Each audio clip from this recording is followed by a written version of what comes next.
시편 7편. 여호와 내 하나님이여, 내가 주께 피하오니 나를 쫓아오는 모든 자들에게서 나를 구원하여 내소서. 건져낼 자가 없으면 그들이 사자같이 나를 찢고 뜯을까 하나이다. 여호와 내 하나님이여, 내가 이런 일을 행하였거나 내 손에 죄악이 있거나 화친한 자를 악으로 갚았거나 내 대적에게서 까닭없이 빼앗았거든. 원수가 나의 영혼을 쫓아잡아 내 생명을 땅에 짓밟게 하시고 내 영광을 먼지 속에 살게 하소서. 여호와여, 진노로 일어나사 내 대적들의 노를 막으시며 나를 위하여 깨소서. 주께서 심판을 명령하셨나이다. 민족들의 모임이 주를 두르게 하시고 그 위 높은 자리에 돌아오소서. 여호와께서 만민에게 심판을 행하시오니 여호와여, 나의 의와 나의 성실함을 따라 나를 심판하소서. 악인의 악을 끊고 의인을 세우소서. 의로우신 하나님이 사람의 마음과 양심을 감찰하시나이다. 나의 방패는 마음이 정직한 자를 구원하시는 하나님께 있도다. 하나님은 의로우신 재판장이시며 매일 분노하시는 하나님이시로다. 사람이 회개하지 아니하면 그가 그의 칼을 가시며 그의 활을 이미 당겨 예비하셨도다. 죽일 도구를 또한 예비하시며 그가 만든 화살은 불화살들이로다. 악인이 죄악을 낳으며 죄악을 베어 재앙을 베어 거짓을 낳았도다. 그가 웅덩이를 파 만듦이여 제가 만든 함정에 빠졌도다. 그의 재앙은 자기 머리로 돌아가고 그의 포악은 자기 정수리에 내리리로다. 내가 여호와께 그의 의를 따라 감사하며 지존하신 여호와의 이름을 찬양하리로다. 아멘. 우리와 함께 하시는 참 좋으신 아버지, 우리의 모든 부족함과 연약함에도 불구하고 우리를 불쌍히 여겨주셔서 부족한 것 채워주시고 모자란 것 주님 도움으로 해결하여 주시며 우리의 완악함 성령의 능력으로 깨닫게 하시고 꺾어주셔서 하나님 뜻에 맞게 살아갈 수 있도록 이제껏 인도하여 주신 것 인하여 감사합니다. 하나님, 오늘도 말씀을 의지합니다. 시편의 시인의 그 고백이 우리의 고백되게 하여 주시고 시인의 하나님이 우리의 하나님이 되어 주셔서 하나님 언제 어디서든지 무엇을 하든지 주님 능력으로 이겨나갈 수 있는 우리 모두가 되게 하여 주옵소서. 하나님께서 외면하지 않으시며 하나님께서 우리의 모든 상황을 다 알고 한 걸음 앞서 예비하시는 줄로 믿사오니 이 믿음 안에서 오늘도 한 걸음 걷게 도와 주옵소서. 우리 가정과 자녀들, 우리 부모님, 우리 교우들과 한우들, 선교사님들, 하나님 어디에 있든지 무엇을 하든지 하나님께서 돌보시고 함께하여 주셔서 아버지의 은혜 아래 있음을 날마다 고백하는 우리 모두 되게 하여 주옵소서. 오늘도 말씀 주실 것을 기대하며 우리가 부르짖을 때 응답하실 것도 믿사옵고 우리와 함께 하시는 예수 그리스도 구주 이름 의지하여 기도하옵나이다. 아멘. 할렐루야. 이 하루도 말씀과 기도로 시작하시는 모든 분들에게 하나님의 위로, 인도하심, 보호하심 있기를 주의 이름으로 축원합니다. 아멘. 오늘 본문 시편 7편은 표제어가 있습니다. 말씀의 맨 위에 보면 이렇게 되어 있어요. 다윗의 시가yon, 베냐민인 구시의 말에 따라 여호와께 드린 노래. 시가yon 무엇일까요? 학자들도 규명하기 어려워합니다. 아마도 fascinate song, wild song, 열정적인 노래, 아주 거친 노래, 그런 장르의 노래를 시가연이라고 했을 것이라고 봅니다. 긴박하고 빠른 템포의 거친 노래를 말한다고 알려져 있습니다. 다음으로 베냐민인 구시의 말에 따라 여호와께 드린 노래. 이 베냐민인 구시는요, 성경에 나오지 않는 인물입니다. 어떤 인물일까요? 오늘 내용이 대적에 쫓기는 상황 속에 드리는 무죄 탄원시라는 것을 볼 때 구시라는 사람은 시의 저자인 다윗 입장에서 보면 자기를 해하고 어렵게 만드는 반대되는 사람이었을 것입니다. 특별히 어떤 사람이라고 그 출신을 말합니까? 베냐민 사람. 사실 다윗은 살면서 이 베냐민 사람들에게 고통을 많이 받았습니다. 자신을 그토록 죽이려고 했던 사람 사울이 베냐민 지파였지요. 또한 다윗이 쫓겨서 도망갈 때 뒤통수에 대고서 저주하며 피를 흘린 자여 사악한 자여 꺼져라 가거라 했던 사람이 베냐민 지파 시므이입니다. 그러니 구시가 누구인지 모르지만 베냐민 사람이라는 것을 볼 때 다윗 입장에서 대적자였음을 알 수가 있습니다. 지금 현재 시인의 상황을 알 수 있는 대목이 있습니다. 2절 하반절을 보시면 그들이 사자같이 나를 찢고 뜯을까 하나이다. 대적의 모습이 맹수의 포악함, 잔인함으로 나타나 있죠. 그런 모습으로 시인 자신을 대할 것이라며 두려워하고 있습니다. 우린 정확히 시인이 어떤 상황 속에 있는지 알지 못하지만 매우 긴박한 상황임을 예견할 수 있습니다. 그런데 시편을 보면서 늘 참으로 신기한 것은 분명히 죽을 것 같은 두려움과 불길한 상황으로 시작하는데 그 마지막은 소망과 환희로 맞춰진다는 것입니다. 오늘 시편의 마지막 절 17절도 보십시오.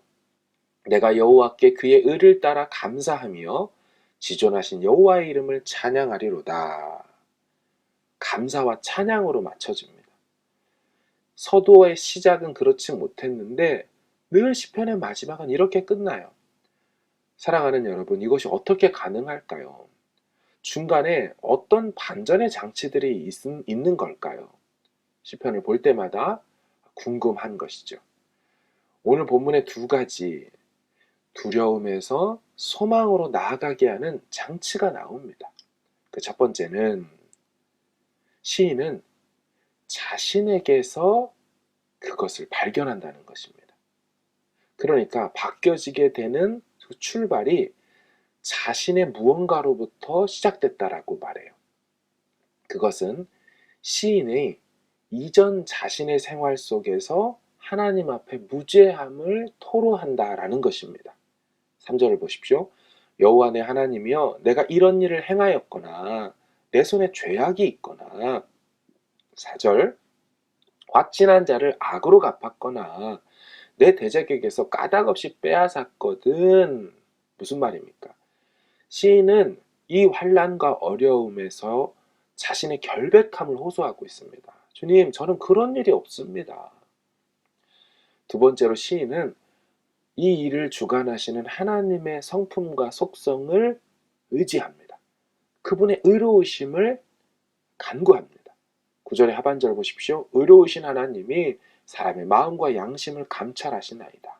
11절 하나님은 의로우신 재판장이시며 8절 여호와께서 만민에게 심판을 행하시오니 시인은 하나님의 의로우신 그 속성을 의지한다는 거예요. 이 두 프레임이 중요합니다. 물론 우리 삶이 항상 온전할 수는 없습니다. 실수와 연약함, 때로 우리의 완악함으로 넘어지죠. 하지만 오늘 시인 탄원의 근거는 자신이 완전했다는 얘기를 하고 싶은 것이 아니고 하나님, 이런 일의 촉발과 시작과 근거는 제가 제공하지 않았습니다. 만약에 제가 제공해서 발생한 일이라면 저는 벌받아도 마땅합니다. 이것이 시인의 태도였습니다. 3절에서 5절을 보시면 주님 제가 이런 일 행했다면 내 손에 악이 있었다면 원수로 제 생명의 딸매 밟아버리게 하소서. 나 그렇게 당해도 쌉니다. 그래야지요. 그러므로 시인의 마음속에는 적어도 내게 그런 잘못이 없습니다. 내가 제공한 일이 아닙니다. 이런 최소한의 양심적 결백함이 있었다라는 것이죠. 평상시 우리의 모습을 돌아봐야 할 대목입니다. 과연 우리는 환난을 당했을 때 최소한의 신앙 양심적 결백함이 있는가? 물론 우리가 온전하고 완전하고 결백할 수는 없지만 이 갈등이 우리에게서 출발하지 않았고 이 문제가 나의 악함 때문에 시작된 것이 아니라는 최소한의 결백한 말입니다. 두 번째는 하나님의 성품을 시인처럼 의지해야 한다는 거죠. 하나님 판단해 주십시오. 하나님이 결정해 주십시오. 하나님이 결론 내려 주십시오. 나는 의로우신 재판장님을 믿습니다. 하나님 당신은 정의로우시니 공정하게 판단해 주실 것입니다. 내가 판단하지 않겠습니다. 내가 심판대에 앉지 않겠습니다. 하나님이 해결해 주십시오. 이 하나님의 속성과 하나님의 지위, 하나님의 성품을 의지하며 이 상황들을 바라보았다라는 것이지요. 그러자 이 두 가지 장치 속에서 하나님은 대적을 향하여 전쟁을 준비하는 모습으로 나타나십니다. 시에서 상대를 맹수와 사자로 비유했기 때문에 하나님은 그 맹수와 사자인 대적들을 사냥하는 것으로 나타나십니다. 자, 12절 보시면 그가 그의 칼을 가시며 그의 활을 이미 당기어 예비하셨도다. 대적인 맹수를 향하여 하나님이 사냥을 준비하고 계시죠. 13절 죽일 도구를 또한 예비하시며 그가 만든 화살은 불화살들이로다. 화살과 사냥할 도구를 준비하는 모습. 그런데 참으로 아이러니한 것은 하나님이 대적을 향해 전쟁 이미지, 맹수 사냥꾼 이미지로 나타나시는데 결국 사자같이 달려드는 이 맹수 같은 대적이 어떻게 됩니까? 스스로 망한다는 거예요. 15절 보십시오. 그가 웅덩이를 파 만들며 제가 만든 함정에 빠졌도다. 자기가 만든 함정에 빠져버려요. 16절 그의 재앙은 자기 머리로 돌아가고 그의 포악은 정수리에 내리리로다. 스스로 망합니다. 자기 꾀, 자기 죄악이 부메랑이 되어 자신을 망하게 하더라. 왜 그렇습니까? 우린 야고보서 말씀을 알고 있습니다. 야고보서 1장 15절 욕심이 잉태한 즉 죄를 낳고 죄가 장성한 즉 사망을 낳느니라. 결국 악한 욕심으로 인해 죄인이 스스로 망하게 된 것입니다. 이 야고보서 말씀의 구약 버전이 오늘 시편 14절에 나와 있지요. 악인이 죄악을 낳으며 재앙을 베어 거짓을 낳았도다. 다시요. 악인이 죄악을 낳으며 재앙을 베어 거짓을 낳았도다. 야고보서 말씀이랑 너무 닮아 있죠. 욕심이 잉태한 즉 죄를 낳고 죄가 장성한 즉 사망을 낳느니라. 이런 낳는다는 비유 매우 드문 비유인데요. 왜 그러냐면 보통 성경은 잉태하고 해산하는 것은 늘 생명으로 이어지기 때문에 긍정적인 문맥에서만 사용합니다.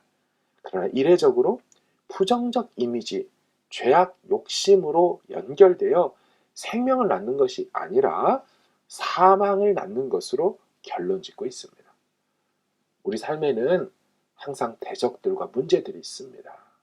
달려드는 맹수처럼 우는 사자와 같이 삼킬 자를 찾는 악한 일들과 시도들이 있습니다.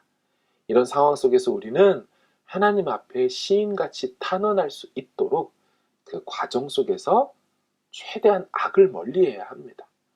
악에게 반응하지 말아야 합니다.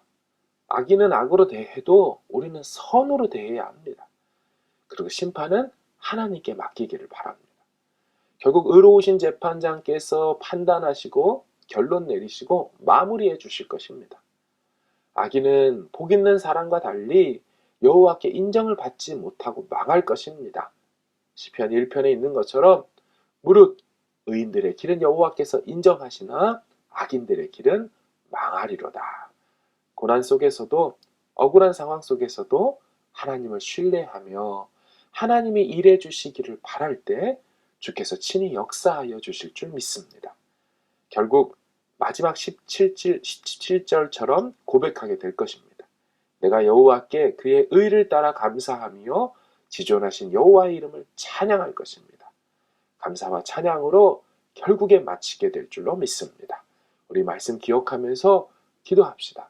하나님, 어떤 상황에서도 하나님 이 신앙의 자세와 태도를 포기하지 않도록 흔들리지 않도록 붙들어 주십시오. 악을 악으로 대하지 않고 끝까지 선으로 고난 속에서 흔들리지 않고 끝까지 믿음으로 가게 하여 주십시오. 결국 주님이 승리케 하실 것입니다. 제 입술에서는 찬양과 감사가 터져 나올 것입니다. 우리 이 믿음을 가지고 오늘도 붙들어 주실 그 은혜를 사모하면서 가지고 계신 기도 제목 가지고 간구하시고 주님 앞에 엎드리는 시간 되기를 바랍니다. 함께 기도하도록 하겠습니다.